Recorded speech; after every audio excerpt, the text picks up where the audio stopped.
Hello everyone. आज के इस वीडियो में हम बात करने वाले हैं ग्रेडियंट, डाइवर्जेंस एंड कर्ल। अगर ये टॉपिक आपको समझ में नहीं आता है तो ये वीडियो आपके लिए है। ये वीडियो देखने के बाद आप अच्छे से समझ जाएंगे कि ग्रेडियंट क्या होता है, डाइवर्जेंस क्या होता है और कर्ल क्या होता है और इनकी फिजिकल सिग्निफिकेंस क्या होता है। तो ग्रेडियंट की बात सबसे पहले करते हैं। ग्रेडियंट समझने के लिए आप सभी जानते हैं कि मैथमेटिक्स में पर्टिकुलरली वेक्टर अलजेब्रा में एक ऑपरेटर हम यूज करते हैं जिसे हम कहते हैं डेल ऑपरेटर। जिसे हम लिखते हैं डेल ऑपरेटर। क्या लिखते हैं इसे हम? Del operator. और इसकी वैल्यू क्या होती है?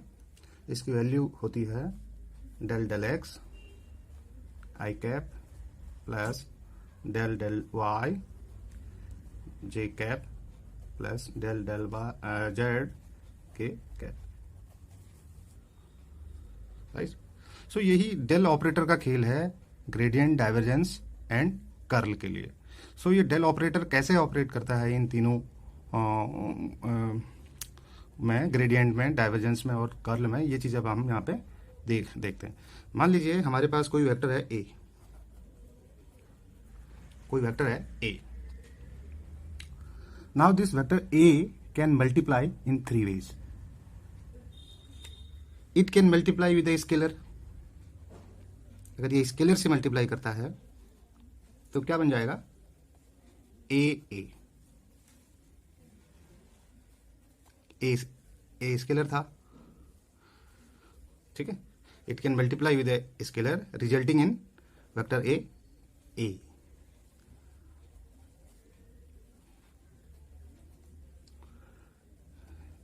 That is the one way. Another way is it can multiply with a vector b. अब हम बात कर रहे हैं वेक्टर b के मल्टीप्लिकेशन की। ये जो वेक्टर है a, ये b वेक्टर से मल्टीप्लाई कर सकता है via dot product.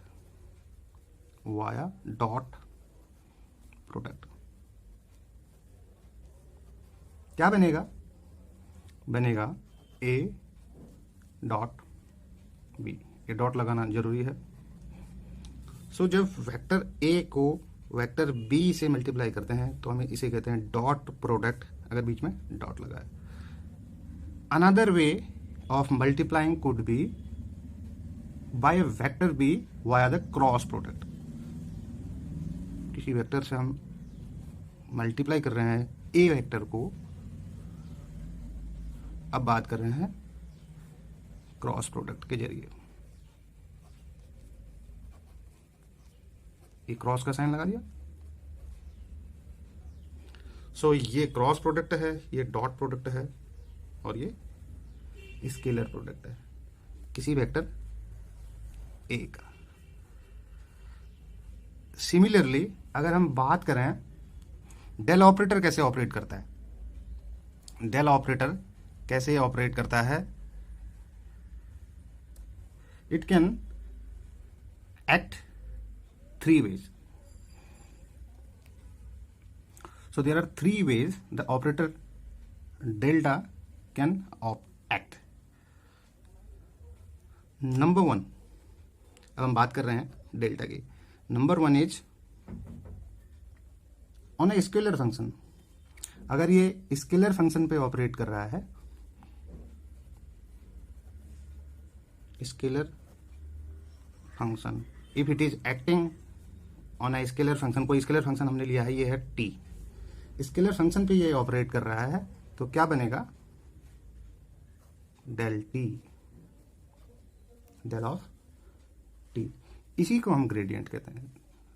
Note that, इसी को हम ग्रेडियंट कहते हैं और शॉर्ट में से लिखते हैं ग्रेड, ठीक है। So when this del operator acts on a scalar function t, the result is gradient and it is denoted by del of t. Number 2, on a vector function v, अभी vector के साथ act कर रहा है, operate कर रहा है। इसमें वेक्टर लगा रहा हूं, ये स्केलर है। Via the dot product, via dot product से ये एक्ट कर रहा है, तो क्या बनेगा, डेल डॉट वी। इसी डेल डॉट वी को हम डाइवर्जेंस कहते हैं, इसे हम कहते हैं divergence.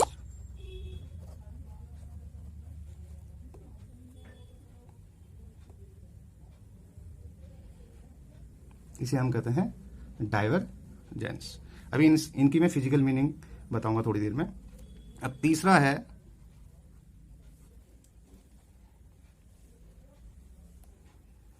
It can act on a vector function v through cross product. पहले हमने डॉट प्रोडक्ट लिया था, अब हम ले रहे हैं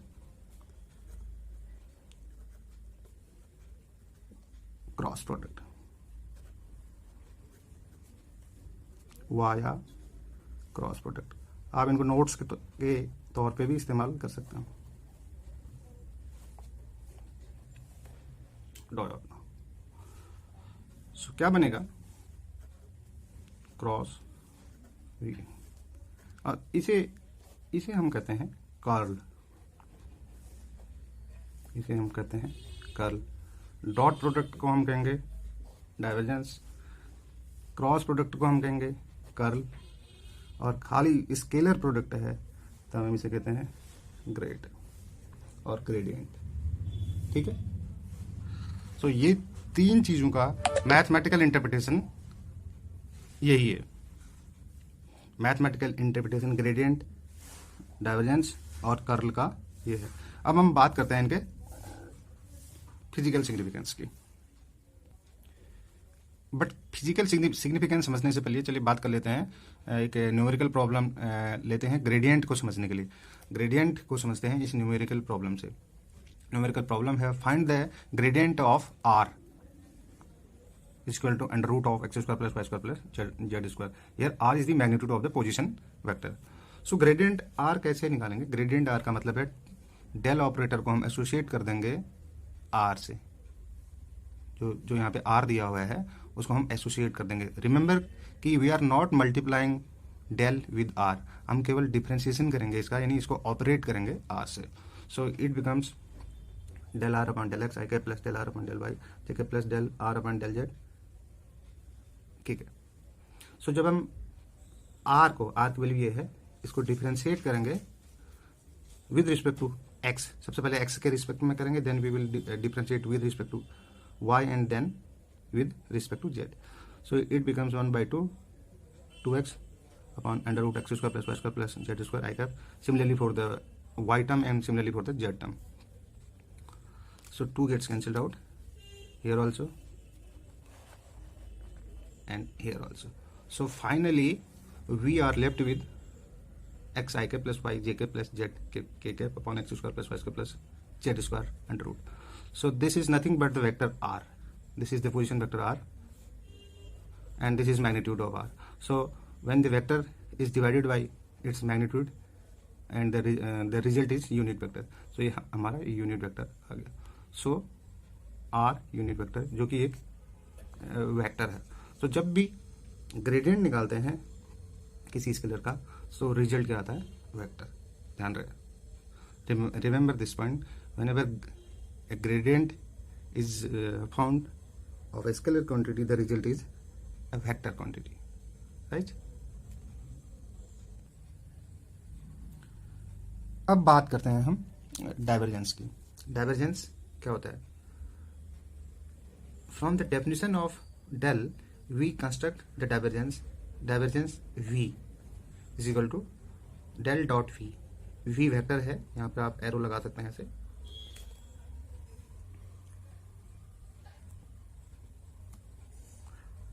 So it becomes, this is the value of del operator dot of vector v है vx I cap plus by j cap plus vz k cap.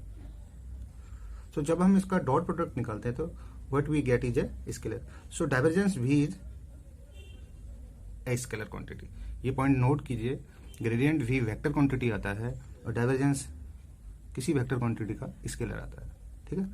Because ये देखिए अब del v x upon del x plus del v y upon del y plus del v z upon del z, इसमें i cap J cap या के cap नहीं है, यानी vector की कोई भी इसमें इंडिकेशन नहीं है। So that is why it is a scalar quantity. Divergence का फिजिकल सिग्निफिकेंस क्या है? Divergence is a measure of how much the vector v spreads out, that is divergence from the point in question.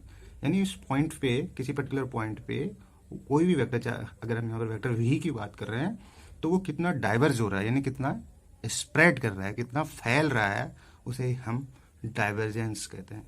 जैसे एक diagram से यहाँ पर हम इसे समझने की कोशिश कर रहे हैं, ये वेक्टर्स दिखाए गए हैं, तो इस पॉइंट पे आप देखिए ये वेक्टर काफी ज्यादा डाइवर्स कर रहा है, ये देखिए डाइवर्जेंस इन वेक्टर्स का। सो हम इसे कहेंगे लार्ज डाइवर्जेंस। यहाँ पर क्या है? Large divergence. और ये डाइवर्जेंस कैसा है? पॉजिटिव है, पॉजिटिव, बिकॉज ये आउटवर्ड फैल रहा है, वेक्टर आउटवर्ड। अगर डाइवर्जेंस इनवर्ड हो तो हम उसे नेगेटिव कहते हैं, यानी एरो अगर अंदर की तरफ है ऐसे, तब हम इसे नेगेटिव डाइवर्जेंस कहते हैं। अब late us understand it further with another example. This यहाँ पर आप देखिए, ये डायग्राम से देखिए, यहाँ पर इन वेक्टर्स को दिखाया गया है। तो यहाँ पर डाइवर्जेंस कितना है? डाइवर्जेंस 0 है यहाँ पर। वाई 0? बिकॉज ये वेक्टर में कोई भी स्प्रेडिंग नहीं हो रही है, that is why here divergence is 0। Divergence is 0। Let us understand it with one more diagram.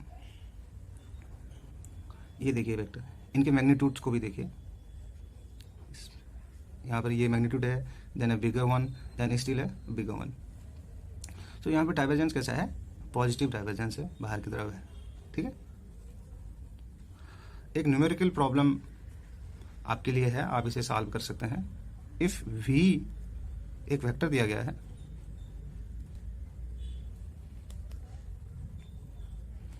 इस v की जगह पर कोई वेक्टर ले लिया हमने r। क्या लिया है? r। r is equal to X I cap plus Y J cap plus Z K cap. Find the divergence r। ये न्यूमेरिकल प्रॉब्लम है आपके लिए। फाइंड द डाइवर्जेंस, इसे आप खुद कीजिए।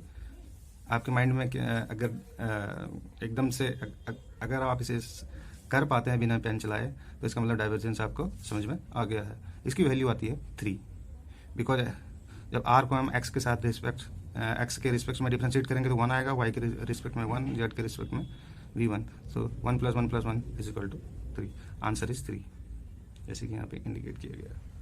तो अब हम बात करते हैं, लास्ट टॉपिक है हमारा कर्ल, और उसके फिजिकल इंटरप्रिटेशन को भी समझने की कोशिश करते हैं। चलिए अब बात करते हैं कर्ल की। डाइवर्जेंस में हमने क्या लिया था? डॉट प्रोडक्ट लिया था। अगर हम क्रॉस प्रोडक्ट लें किसी वेक्टर का, जैसे कि यहाँ पे लिया है, तो रिजल्ट क्या बनता है? कर्ल, कर्ल बनता है। So from the definition of v we construct the curl. Curl v is equal to, ये डेल ऑपरेटर लगा दिया, कर्ल की जगह पर डेल ऑपरेटर, v की जगह पर v वेक्टर है, इज इक्वल टू कर्ल कैसे निकालते हैं, क्रॉस प्रोडक्ट कैसे निकालते हैं आपको पता ही है वेक्टर अलजेब्रा से। I cap J cap K cap यहाँ लिखेंगे, del del X del del Y del del Y Z, V X V Y V Z. So इसकी वैल्यू आती है, ये यहाँ पे दिया गया है पूरा का पूरा कंपोनेंट। सो ये क्या है? जब हम कर्ल v निकालते हैं तो हमेशा क्या रिजल्ट क्या आएगा? एक वेक्टर आएगा। सो कर्ल v या curl of A vector function is a vector, because इनमें आई कैप जे कैप और के कैप आया हुआ है, ठीक है। सो कर्ल v, कर्ल का मतलब क्या है? Cross product. निकालते कैसे हैं? ये डिटरमिनेंट बना के आप इसे सॉल्व कर सकते हैं। अब हम बात करते हैं कि कर्ल की मीनिंग क्या है, कर्ल का इंटरप्रिटेशन क्या है, कर्ल का फिजिकल सिग्निफिकेंस क्या है। The curl is a measure of how much the vector v swells around, यानी ये कितना रोटेट हो रहा है, ये वेक्टर v कितना रोटेट हो रहा है उस पॉइंट पे, at the point in question. Curl in function, जैसे इस फिगर की बात करें हम, तो इसमें कर्ल कितना है? इसमें कर्ल है 0, इसमें कर्ल है 0, बिकॉज ये रोटेट नहीं कर रहा है। ये have 0 curl where the function in whereas the curl, जो फिगर 2 में जो फंक्शन दिया गया है, ये आपका फिगर 2 है, it has a large curl. यहाँ पे देख लीजिए, ये हमारा x direction, y direction, z direction थी। यहाँ पर से वेक्टर दिखा गए, ये वेक्टर्स का रोटेशन दिखा गया है। तो यहाँ पर रोटेशन दिखा गया है, इसका मतलब यहाँ पर कर्ल है, यहाँ पर सब्सटेंशियल अमाउंट ऑफ कर्ल है, बहुत ज़्यादा रोटेशन हो रहा है। और ये कर्ल कहाँ को रोटेट करेगा, आप इसको सिंपली आसानी से समझ सकते हैं कि ये जेड डायरेक्शन में इसकी ये पॉइंट आउट करेगा, यानी the curl will point in the Z direction. एक एग्जांपल जैसे आप समझ लेते हैं टोर्नेडो, जिसको हम भंवर कहते हैं, इस तरह से अगर वो भंवर है कहीं पे पानी के तालाब में या पानी के पॉन्ड में, तो उस जगह पे जो बनता है उसे ही हम कहते हैं कर्ल। एक और डायग्राम यहाँ पे दिया गया है, ये वेक्टर भी रोटेट कर रहा है, यहाँ से रोटेट करके ऐसे पहले ऐसे था, अब थोड़ी देर बाद यहाँ आ गया। इन वेक्टर्स को देखिए, निगेटिव वाई डायरेक्शन में है और ये रोटेट करके निगेटिव एक्स डायरेक्शन में है, अब ये रोटेट करके पॉजिटिव एक्स डायरेक्शन में आ गया। ये पेन को देखिए, अगर मैं एक फोर्स यहाँ पे लगाऊँ ऐसे, तो ये रोटेट कर जाएगा ऐसे, तो तब हम इस कहेंगे कि इस पॉइंट पे बहुत ज़्यादा कर्ल है। इतना तो कर्ल नहीं है, बट है कर्ल उसमें। सो डाइवर्जेंस, कर्ल और ग्रेड को आप इस तरह से समझ सकते हैं। अगर ये वीडियो आपको पसंद आया तो प्लीज़ वीडियो को लाइक कीजिए, शेयर कीजिए और चैनल को सब्सक्राइब कीजिए। Thank you very much for watching the video.